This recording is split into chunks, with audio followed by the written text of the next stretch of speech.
Halo kawan-kawan. Kalian sebetulnya lebih milih mana sih? Menghafal atau memahami? Yang mana sebenarnya? Yuk kita bahas. Aku yakin pasti di antara kita lebih banyak memilih untuk memahami. Karena jika kita hanya sekedar menghafal, kita tidak akan bisa memahami. Sedangkan apabila kita memahami, maka kita bisa menjelaskan sesuatu itu dimanapun dan kapanpun. Tapi teman-teman, antara menghafal dan memahami ini merupakan satu kesatuan. Nah, kedua hal ini bisa dianalogikan seperti ini. Teman-teman sedang mengendarai sepeda motor misalkan, namun keadaannya macet. Nah, pasti nih teman-teman itu lebih memilih untuk melewati jalan pintas. Nah, itu disebutnya sebagai menghafal. Itu bisa dianalogikan seperti itu. Nah, sedangkan memahami berarti teman-teman itu tetap bersabar gitu. Tetap menikmati proses macet itu gitu.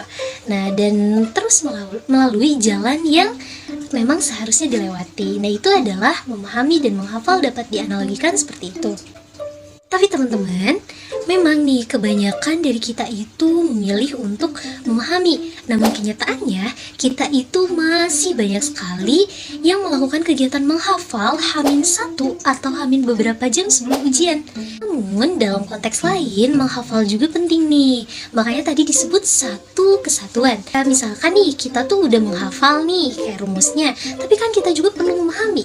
Agar apa? Agar ketika kita diberikan suatu kasus baru atau suatu permasalahan baru yang harus kita selesaikan, harus kita pecahkan, maka kita itu bisa mencari jalan keluar atau jawaban yang tepat dari kasus itu. Maka dari itu teman-teman, jangan sampai nih terjadi lagi sesuatu yang seharusnya kita pahami dengan betul, malah kita itu menghafalnya. Karena kan yang namanya menghafal pasti kan berorientasinya pada patokan atau suatu kata kunci misalkan. Nah, jadi teman-teman kalau misalkan kita terus-menerus gitu ya mengandalkan hafalan, ya pasti besoknya itu lupa, atau bahkan pulang-pulang atau selesai ujian kita lupa dan kita itu udahlah, yang udah biarlah udah. Nah, jangan sampai kayak gitu teman-teman. Pastikan kita semua tidak mau ya pembelajarannya itu sia-sia gitu.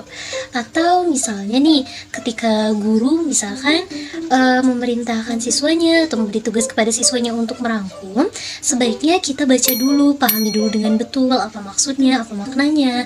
Nah, barulah di situ kita tuliskan dengan bahasa kita sendiri. Nah, jadi dengan begitu maka pembelajaran kita menjadi efektif. Jadi tidak sia-sia gitu kita membaca, tidak sia-sia kita menyimak pembelajaran. Nah, sehingga suatu hal yang kita lakukan itu dapat ada jejaknya gitu dan dapat bermanfaat bagi kita. Sekian teman-teman, sampai jumpa lagi.